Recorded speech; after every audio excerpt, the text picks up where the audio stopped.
kanonisasi satu nama aja, Irenaeus. Irenaeus ya. Apa otoritas dia bisa memilah antara yang diterima dan ditolak?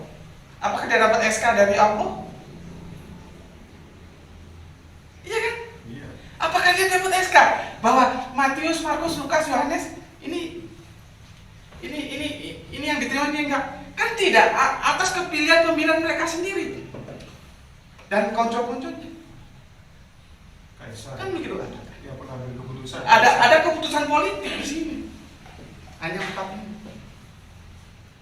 Sekarang kalau kita lihat Injil di Matius itu bahwa Yesus mengabarkan Injil itu masuk rumah-rumah di Galilea. Apakah Injil ini? Apakah Injil yang di kanon mereka ini yang dipakai Yesus? Kan bukan, Yesus itu abad ke-1, sedangkan ini abad ke-3. Injil inilah yang disebut oleh Islam itu, bukan Injil yang ini. Oke, artinya kalau ini diterima dan ini ditolak, ini pun masih dalam perdebatan. Apa dasarnya itu apa? Dasar menerima dan menolak. Menerima dan menolak itu dasarnya apa? Kita bisa setuju, bisa tidak.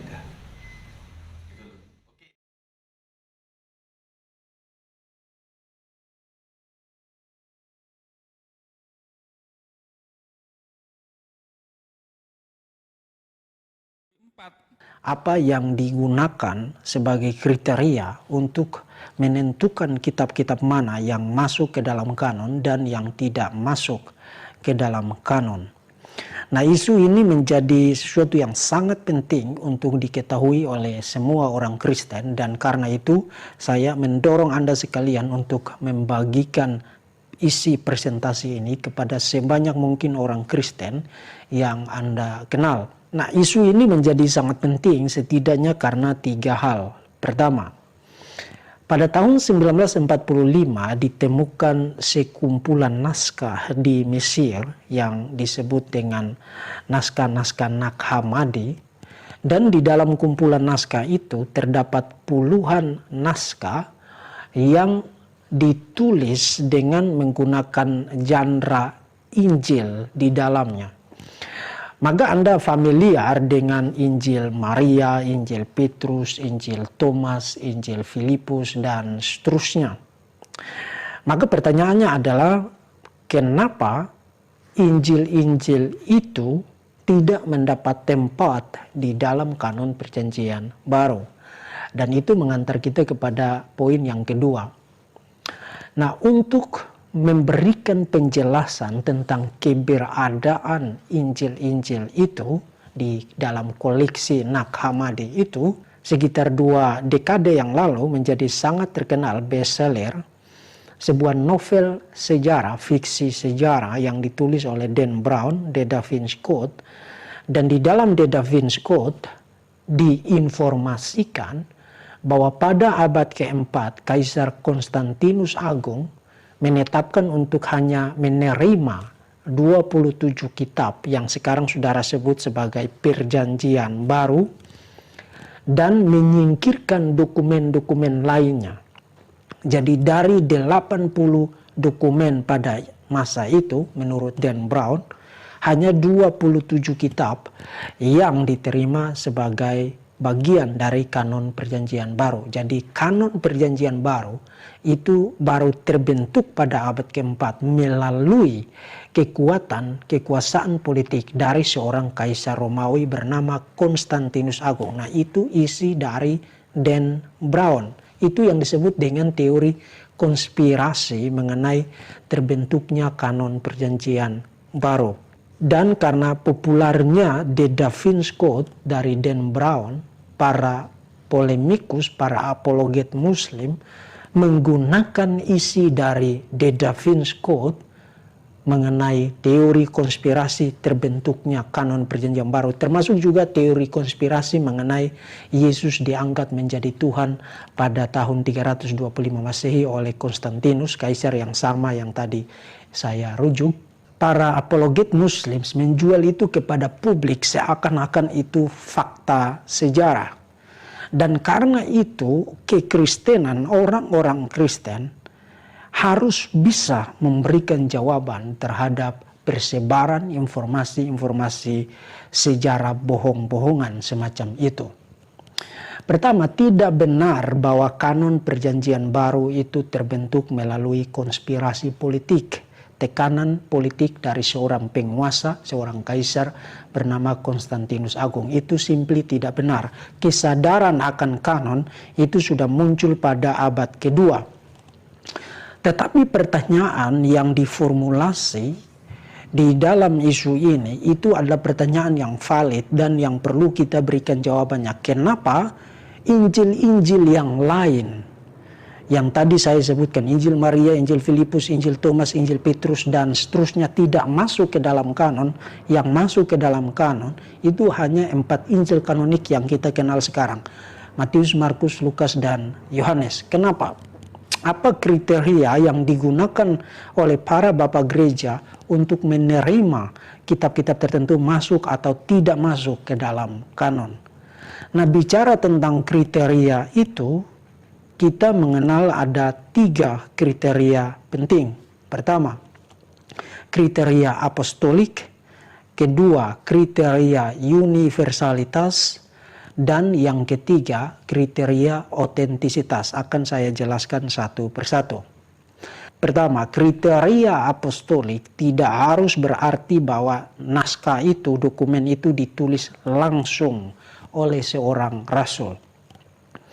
Kriteria itu berarti sebuah dokumen ditulis langsung oleh rasul atau ditulis oleh orang yang mengenal secara langsung seorang rasul, seorang saksi mata kehidupan dan pelayanan Yesus. Jadi misalnya seperti Markus itu bukan seorang rasul, tetapi dia memiliki asosiasi langsung, kaitan langsung dengan Petrus. Jadi tradisi yang dicatat di dalam Injil Markus itu berasal dari Petrus.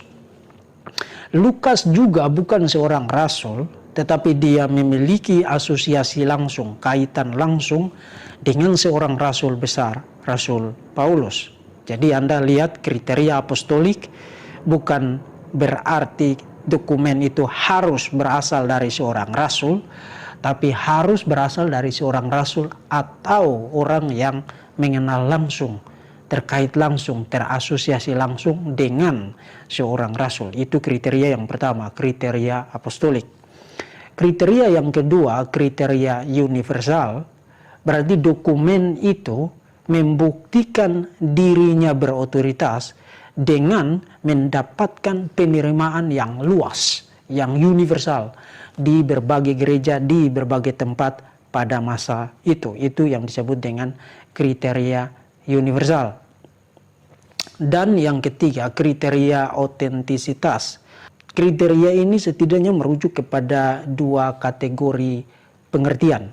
Pertama, kriteria otentisitas berarti sebuah dokumen itu tidak ditulis secara pseudonim. Pseudonim itu berarti sebuah dokumen yang ditulis oleh seseorang tapi dia pasang nama orang lain sebagai nama penulis dari dokumen itu. Jadi misalnya seperti Injil Maria, Injil Petrus, Injil Thomas yang ditulis pada abad kedua ketika Maria, Petrus, dan Thomas sudah mati. Tetapi untuk memberi otoritas kepada dokumen itu, mereka cantumkan nama Petrus, nama Thomas, nama Maria pada dokumen itu sebagai penulisnya. Padahal nama-nama itu tidak ada kaitan apapun dengan dokumen-dokumen itu. Jadi otentisitas di situ berarti sebuah dokumen itu harus diterima kalau dokumen itu bukan dokumen pseudonim. Nah, itu sudah menjadi masalah sebenarnya bahkan pada masa ketika Paulus hidup. Di dalam surat 2 Tesalonika, Paulus mengatakan bahwa ada sebuah surat lain yang ditulis dengan menggunakan nama Paulus, dikirim kepada jemaat, beredar, padahal Paulus tidak pernah menulis surat itu. Maka Paulus menyatakan bahwa setiap kali dia menulis surat, dia memberikan semacam tanda tangan kepada surat-suratnya untuk menandai otentisitas dari surat yang berasal dari Paulus. Jadi itu kategori yang pertama dari kriteria otentisitas.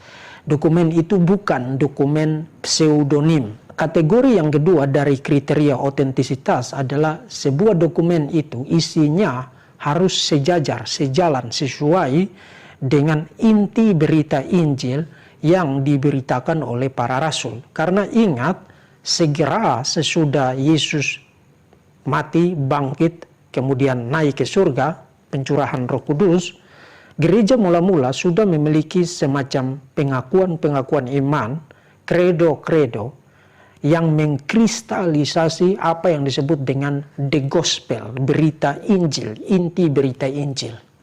Nah, inti berita Injil di dalam kredo, pengakuan iman gereja mula-mula, itu bisa kita lihat kristalisasi ringkasnya, misalnya di dalam 1 Korintus pasal 15 ayat 3 sampai dengan ayat 8. Para pakar Yesus sejarah, studi Yesus sejarah, menetapkan penanggalan untuk tradisi kredo yang ada dalam 1 Korintus pasal 15 ayat 3 sampai 8 tentang Injil, menetapkan penanggalannya tidak lebih dari 5 tahun setelah Yesus naik ke surga.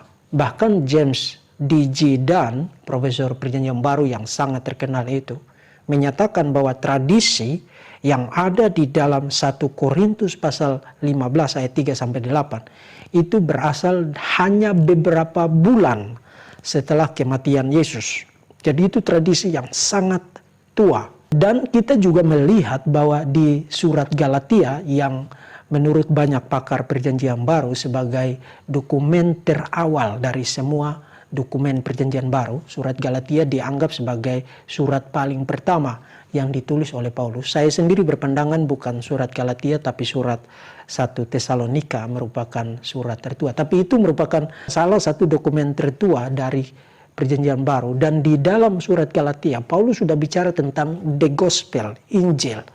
Maka Paulus mengatakan bahkan malaikat dari surga sekalipun yang memberitakan Injil, the gospel, Injil yang lain, terkutuklah dia. Jadi 3 kriteria itu, apostolik, universalitas, dan otentisitas, itu merupakan kriteria yang digunakan oleh bapak-bapak gereja untuk mengenali dokumen-dokumen mana yang berotoritas dan dokumen-dokumen mana yang tidak berotoritas. Dan itu berarti penentuan kitab-kitab itu masuk ke dalam kanon itu terutama bukan terletak di tangan dan di otoritas bapak-bapak gereja atau gereja mula-mula. Tetapi dengan kriteria-kriteria itu, dokumen-dokumen itu sendirilah yang membuktikan dirinya berotoritas sehingga lolos dari ketiga kriteria tersebut. Itu yang disebut dengan self-authenticated. Dokumen-dokumen itu mengotentikasi dirinya sendiri sehingga lolos dari kriteria-kriteria itu. Jadi dokumen-dokumen itu diterima terutama bukan karena gereja mula-mula atau bapak-bapak gereja menginginkan dokumen tertentu ada di dalam kanon atau tidak. Tapi dokumen-dokumen itu masuk ke dalam kanon karena dirinya sendiri, isinya memang layak, qualified, berotoritas pada dirinya sendiri. Sehingga lolos dari ketiga kriteria itu. Itulah sebenarnya dokumen-dokumen seperti Injil Thomas, Injil Filipus, Injil Maria, Injil Rahasia Markus, dan seterusnya. Anda bisa membuat daftarnya menjadi sangat panjang. Ada puluhan dokumen-dokumen yang menggunakan genre Injil. Dokumen-dokumen itu tidak masuk ke dalam kanon karena isinya menolak dirinya sendiri untuk masuk ke dalam kanon. Isi dari dokumen-dokumen itu tidak lolos 3 kriteria yang digunakan oleh bapak-bapak gereja untuk menentukan limit dari kanon. Sebab misalnya seperti Injil Thomas yang terkenal, yang isinya mengandung 114 perkataan yang katanya dikatakan oleh Yesus. Injil itu sendiri menolak dirinya untuk masuk ke dalam kanon. Kenapa? Karena Injil itu ditulis pada abad kedua, jadi tidak lolos kriteria yang pertama. Dia tidak berasal dari rasul, tidak juga berasal dari orang yang terasosiasi secara langsung dengan rasul. Kemudian Injil itu ditulis dengan mencantumkan nama Thomas di situ.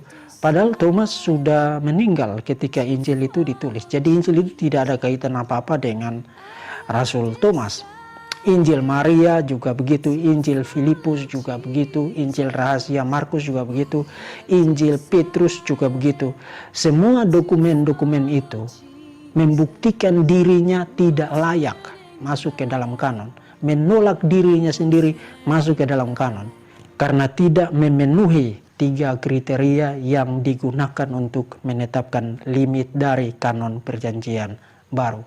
Jadi gagasan apapun mengenai konspirasi terbentuknya kanon perjanjian baru itu adalah gagasan yang tidak memiliki dasar historikal yang layak dipercaya. Nah, kalau Anda tertarik untuk menyelidiki, membaca lebih lanjut mengenai terbentuknya kanon perjanjian baru, saya merekomendasikan 3 buku yang menurut saya sangat excellent. 2 diantaranya berasal dari Profesor Michael Kruger.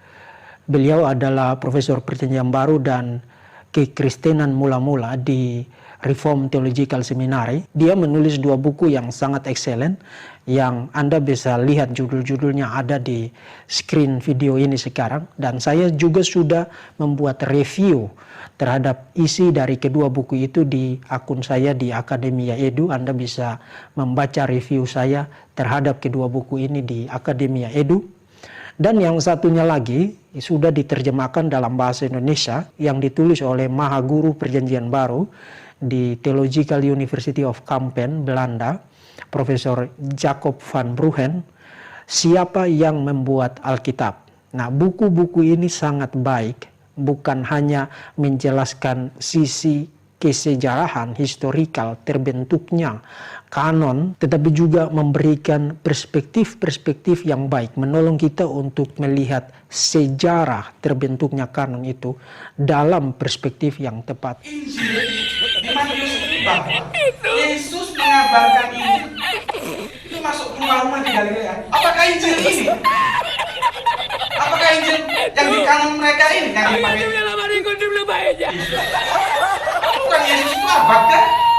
1, sedangkan ini abad ketiga. Injil ini yang disebut oleh Islam.